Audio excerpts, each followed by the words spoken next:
the overwhelmed actor Adrien Brody as she handed him the Oscar for Best Actor.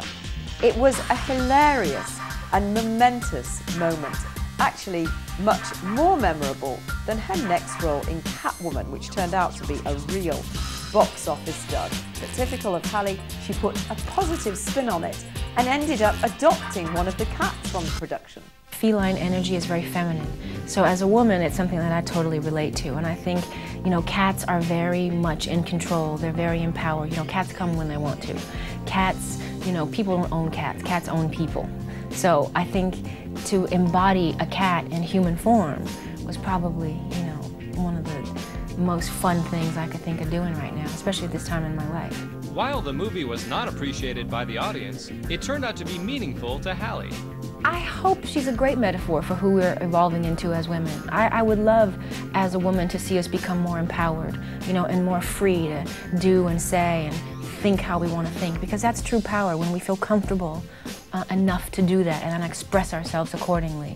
And I think we're evolving into those kinds of people. We used to be creatures that were taught to, you know, be certain ways and be sort of submissive and subservient. And I think we're learning now, you know, as there are more women in the workplace and more women raising families on their own, I think we're learning how to be more independent. So I hope she's a metaphor for sort of the modern day woman. Metaphor or not, it still required lots of training. Lots of training. I mean, I didn't just wake up like that, trust me. A lot of training, a lot of time. I worked with a physical trainer, I worked with a martial arts specialist and a capoeira specialist to learn capoeira, a Brazilian form of martial arts. A lot of hours studying cat tapes and trying to incorporate cat movements into like a human body, so lots of time. All that work paid off with another first. She became the first actress ever to actually turn up to the Raspberry Awards for Worst Actress.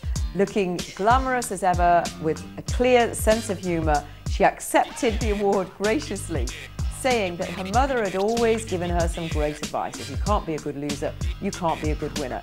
She also said she hoped she'd never be back there again, and she probably won't. I'm getting older as the days go by, and I'm really ready and prepared for whatever that will be. And hopefully that, you know, I think one's true beauty comes from somewhere else anyway. It's not really as much about this as this town can make us think it is. It's really about something else. Well, she's clearly stated that she never intends to marry again, but who knows with Halle? She's already been seen out and about on the town with different gorgeous up-and-coming artists. However, she is spending more time alone quietly, and she has said that one of her interests, amazingly, is logging on to different internet chat groups incognito. But when life sends her a curve and she needs another refuge, all she has to do is turn to her lifelong mentors, who are all substantial. Her mother, Judith, her 5th grade teacher, Yvonne Sims, her huge legion of fans, and her longtime friend, admirer, and supporter, Oprah Winfrey. There's no doubt with their support and her talent, she'll continue to surprise us in years to come in a wide spectrum of roles. And as an African-American woman, I have no choice, really. You know, there's not an abundance of any one role for me to play normally, so it's come out of my desire to always try different things, but also it's the industry.